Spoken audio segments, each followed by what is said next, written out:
Hey guys, welcome back to another video, and today we're going to talk about the top 5 iconic moments of Squidward tentacles. You know, we know Squidward as the most cranky but also the most relatable character in SpongeBob, and he's like always so fucking miserable and everything like that.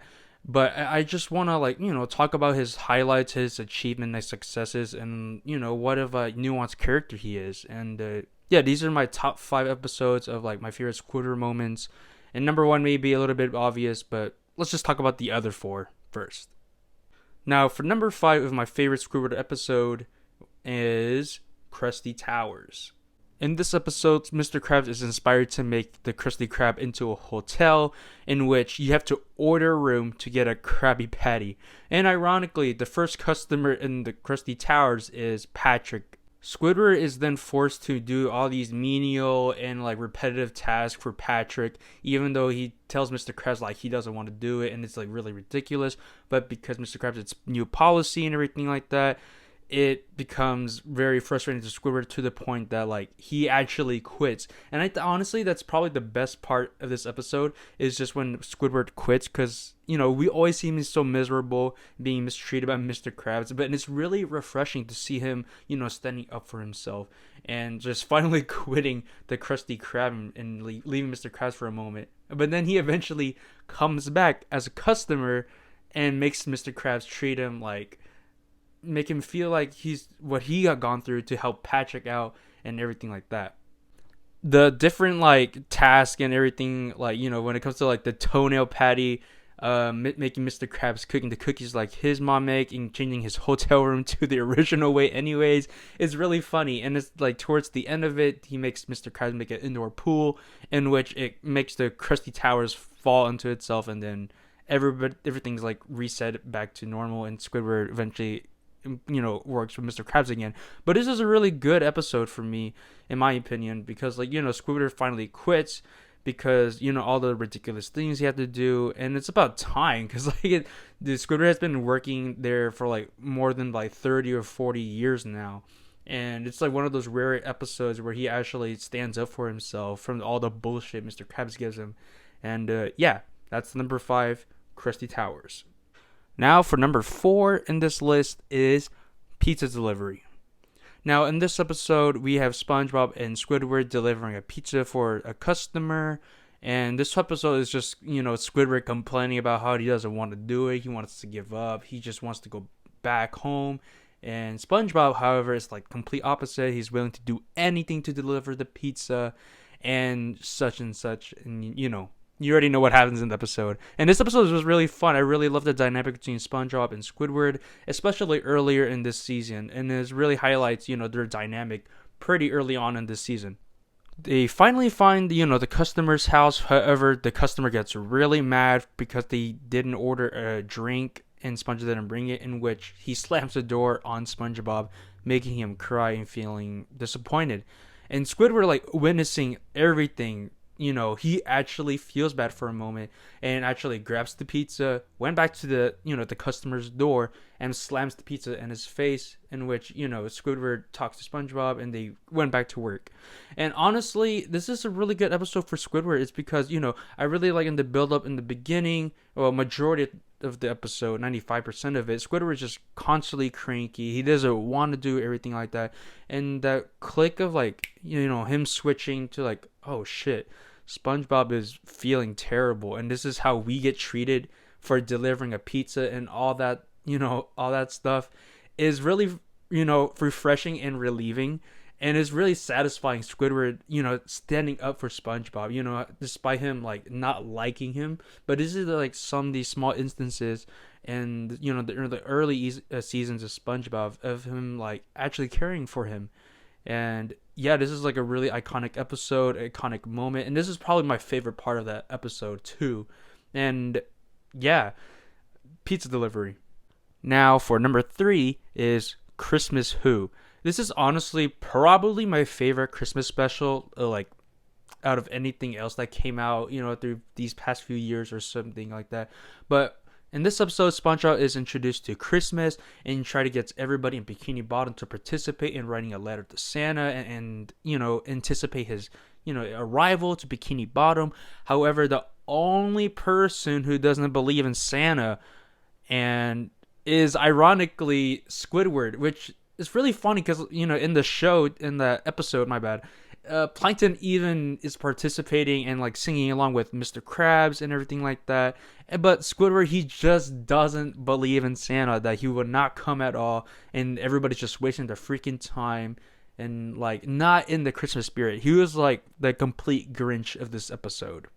And surprise, surprise, Santa doesn't actually come to Bikini Bottom, in which SpongeBob feels really disappointed that he hypes everything and hype everyone up about it, setting up these decorations for him not to come, and then he just feels really sad. And by the next morning as well, Squidward comes out and gloats and just being a fucking jackass towards SpongeBob. I mean, at first it was kind of funny, but then when you see SpongeBob start to cry, and then Squidward just realizing that like, oh shit, he actually feels sad about it. And the fact that SpongeBob even gave him a gift, even though he kept asking and asking Squidward to write a letter to give him a gift, so he doesn't feel left out. SpongeBob spent, I don't know, like in the background of that episode, making a gift for him. And once Squidward receives the gift of the handcrafted wooden, clarinet, he fucking loves it. He loves the gift, but then he immediately regrets, like, teasing and making fun of SpongeBob and believing in Santa. And this, like, that moment for me when I realized how Squidward actually does care, and he does have those moments where like he's being an asshole, but then he immediately try to apologize and try to make up for it. And so Squidward becomes Santa and talks to SpongeBob, and then he immediately makes SpongeBob feel better. However, SpongeBob tells everybody in town that Santa is here, and so Squidward, which feels kind of out of character, but at the same time very nuanced, is that he gives all this stuff in his house to everybody in Bikini Bottom, which like Squidward has like nothing else left in this house, and it's just like, holy crap, Squidward is like probably the most insane character and like in the show, honestly, just for that moment. And then towards the end, Squidward, gets a letter from Santa, and then which Santa actually comes down to Bikini Bottom. It's just ironic, and it's really funny, and it's a really good ending to this Christmas special. Now, these two next episodes I'm going to talk about, this is like one of my favorites, and so, yeah. Number 2 for the most iconic Squidward moments is Dying for Pie. Now, in this episode, we have Squidward buying a pie for SpongeBob. However, he didn't know it was a bomb, and so he thinks that SpongeBob accidentally ate it, in which SpongeBob has the whole day till, he dies. And so he immediately regrets it, and so he asks SpongeBob to, like, what do you want to do today, to make him his last day happy, in which SpongeBob and Squidward have a whole montage of them just doing things together and spending as much time as with SpongeBob and just doing his favorite things. What I love about this episode is just the patience and like the amount of care Squidward has for SpongeBob in this episode, even though it is his fault that he thought that he gave him a freaking bomb to, that he digested. But it's really nice that he's willing to put up all the weird stuff that and everything that SpongeBob wanted to do, such as like making him go say hi to everyone in town, even in the salmon suit, like knock jokes, open heart surgery of all things SpongeBob wanted to do.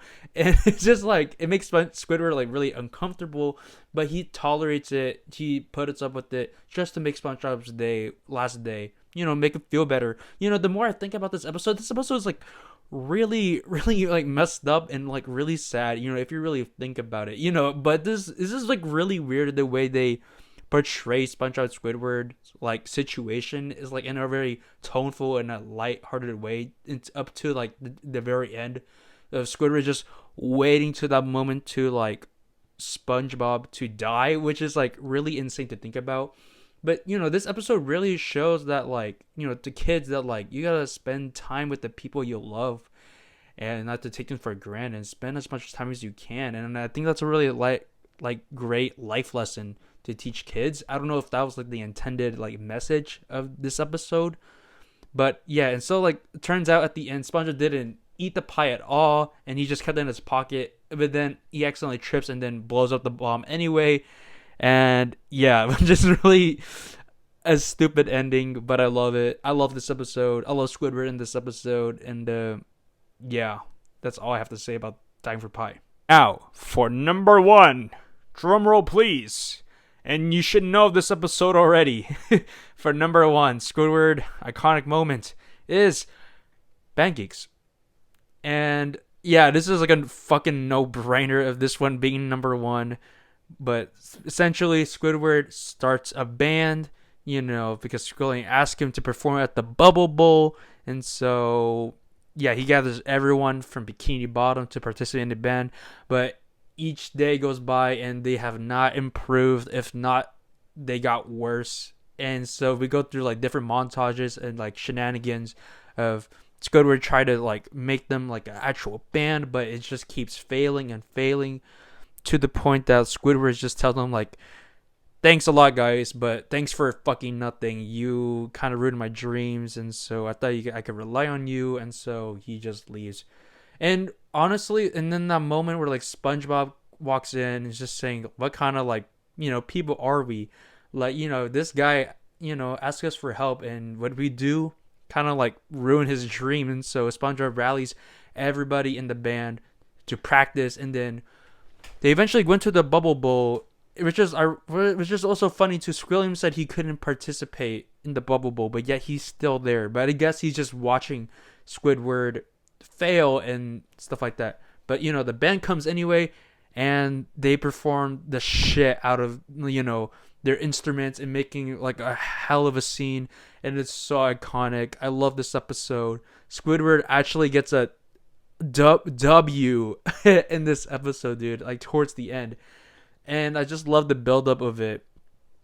Like his band just doing such a shit job, to the point like nobody wants to do it. Squidward actually quits like towards the end, but after he wants to get everybody together, Squidward, finally gets a W. He finally wins. He achieves something like one of his dreams. It's really really refreshing to see Squidward, not being tortured, or like him failing like in the later seasons. It's really nice to see Squidward like win and like earn something. And because they work together, the band worked together, and SpongeBob bringing everybody else and making feel bad for Squidward gets a happy ending. And yeah, that's all I have to say about Band Geeks. I just wanted to talk about Squidward because, I recently rewatched Band Geeks, and I was just like, dang, this episode is hella good. And it just, really got me thinking about how much of iconic of a character Squidward is. Despite him being like miserable and like that relatable character, especially in, my age and, being a grown adult and all. But it's really nice to see him like have redeeming moments of like, helping out SpongeBob and, calling out for help and achieving his dreams and everything like that. I think it's just one of those things about Squidward, like, I adore so much about him. It's just like, there are times that, yeah, we can be assholes, but there are times that we can reflect on our actions, but also, try to help out the things, the people we hurt, and try to make up for it. Everybody's not perfect. Squidward's not perfect. We're not perfect. And so, yeah, thanks for watching today's video. Sorry for the stutter. And yeah, that's all I have to say. And see ya.